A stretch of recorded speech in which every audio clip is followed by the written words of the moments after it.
and welcome back to my channel. And first off, I just want to do a big apology for how long it has been since I last uploaded a video. I think it has been 2 weeks maybe since I uploaded a video, and I will go into all of this in this video. I've just not been in the best place and filming has kind of been not at the top of my list. I'm feeling very stressed at the moment and I will go into it in this video. I'm sorry this is not going to be the most positive video in the world. I think my last few pregnancy updates have been really quite upbeat and excited, and things have just been tough the past few weeks, and I just want to be really honest about how I'm feeling and how I'm finding pregnancy and kind of where I'm at. So yeah, bear with me. Everything is, fingers crossed, fine, but it has been a tough few weeks. I'm just gonna dive straight in and let you know what has been happening. So as I film this, it is Thursday and I am 35 weeks 6 days. So tomorrow I turn 36 weeks pregnant. So we really are getting there now. And I think the last update I filmed was my 30 to 32 week update. So this is weeks 33 through to 35. So yeah, probably the most significant thing has been, again, the reduced movements and tracking movements and monitoring movements. If you follow me on Instagram, you will see that I did post something about movements and that I'm kind of struggling a little bit with tracking movements and baby's movements in general. He's not the most active baby. I have an anterior placenta. I'm finding movements really, really tough at the moment, and I'm finding it very stressful trying to keep on top of them and trust my own instincts and kind of be quite forceful with that with the hospital. I'm finding it all quite difficult. Since I last spoke to you, I think I have been in another 4 or 5 occasions for reduced movements. And the hospital have been great every time. They have still been great. I've got nothing bad to say about them. I'm just finding it quite difficult because they put me on the monitor or they put me forward for a scan and everything looks fine. And that's great. Obviously I want everything to look fine, but it's scary at the same time because I'm experiencing these reduced movements, and some days they really are significantly reduced and in no pattern whatsoever. And I'm finding it very difficult to keep having to go in.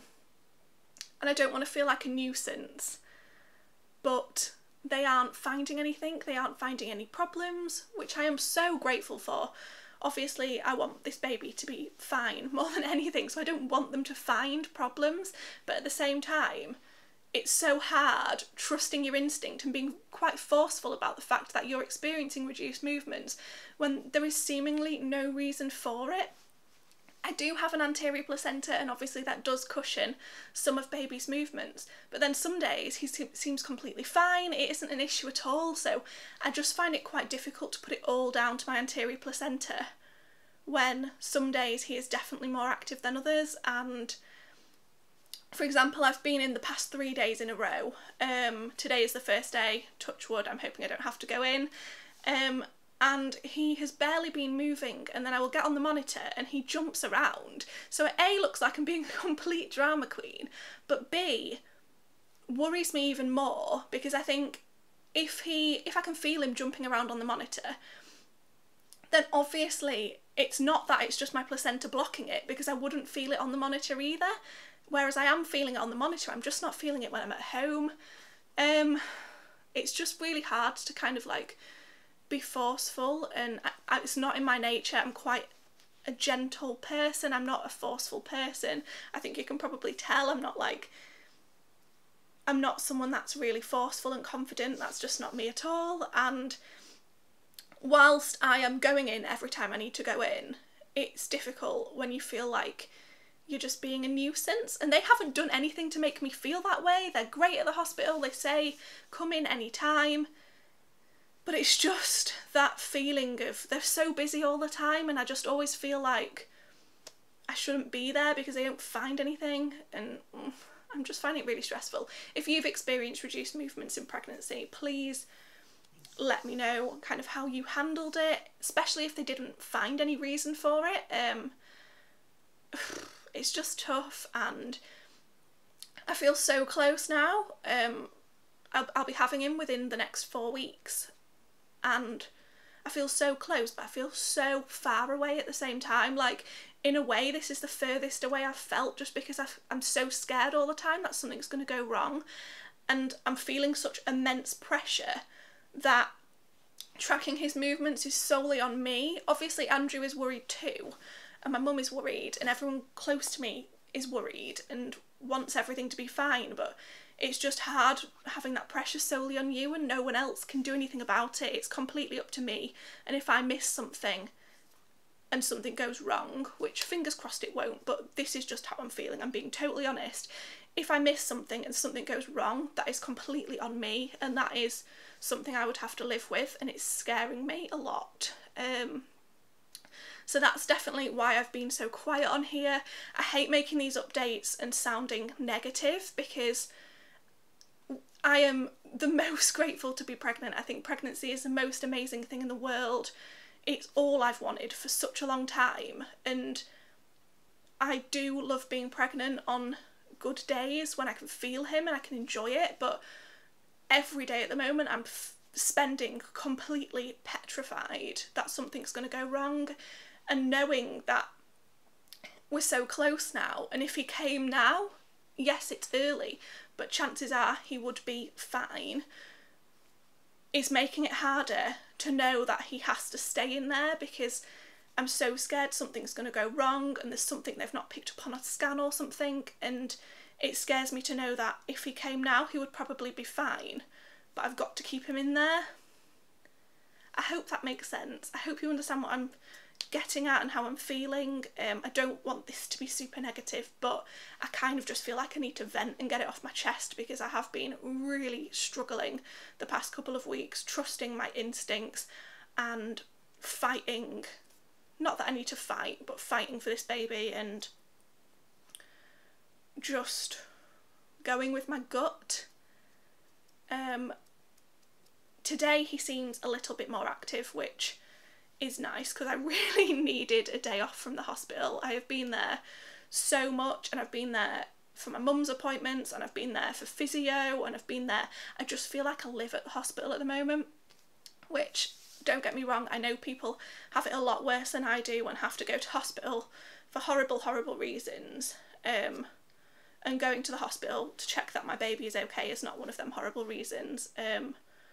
But I'm just exhausted by it all, to be honest. I'm just tired, and I just want him to be here, and I just want him to be safe. So I am struggling a little bit at the moment, and that is why I've been quite quiet. So as I mentioned in my last pregnancy update, at 34 weeks I was booked in for a placenta localization scan, I think it's called, and that is because I had the thing they picked up on at the 20-week scan with my placenta, where I have a succenturiate placental lobe, which is essentially another piece of placenta. So I've got my main placenta, which is anterior, but I also have another small bit of placenta, which is actually posterior. That is joined by vessels or something like that. So I went for a scan for that. If that placenta, either part or both parts, were in a dangerous place, I would have had to have a caesarean, because the risk of those blood vessels breaking or hemorrhaging or anything like that was quite dangerous if it was near my cervix. Luckily, they have said that everything looks fine there. The placenta is nice and high, so they have given me the go-ahead for a natural labour. A caesarean isn't something they think I need, which is really good. So in that sense, I am really, really pleased.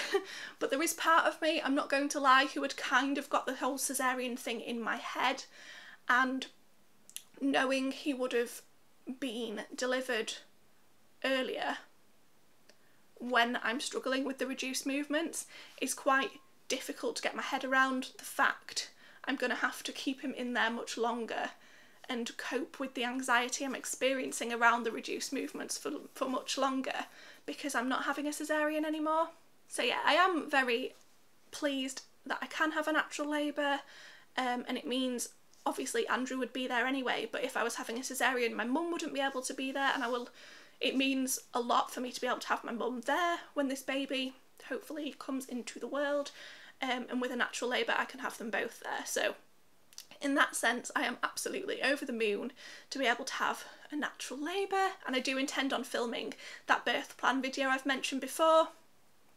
I'm not too sure what my birth plan is yet, but I have the midwife on Tuesday, so I'm hoping that is something we will discuss then, and then I can film a video on it, because I'm not too sure what my birth plan is at the moment. I know it's not going to be too structured because I don't think you can really prepare for birth that much. I don't know if I'll end up naturally going into labour. I don't know if I'll end up being induced. How much can you really prepare? But yeah, it is something I would like to film and think a bit more about. So please do let me know kind of what format you want me to film that video in. As well as that placenta scan, I have also had a number of growth scans due to the reduced movements, but also due to the fact baby boy had a serious spike in growth. I think I mentioned it in my last video. He went from the 50th percentile to the 95th. So he had this huge jump that they said they weren't concerned about, but they did do another growth scan after that, and he had dipped back down a little bit, kind of onto his original curve, which is good, but they did want to keep an eye on it. So I actually did have another scan yesterday at 35 weeks, 5 days, and he was luckily still measuring nicely on his original curve. He's kind of back now to about between the 50th and 60th percentile, and he is weighing in at an estimated 6 pounds 5 ounces, which is so exciting.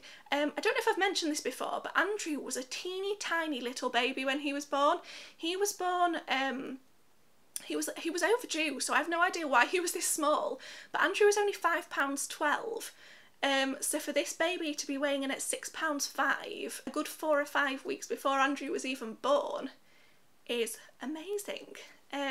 So yeah, just to know he's like a proper little baby, and he's probably got a bit of chub on him, and it was lovely. And you could see his little pouty lips even on the scan, where you can't really see much anymore because obviously when they get this big you can't actually see much on a scan anymore. They can fit like an arm in the shot and that's it.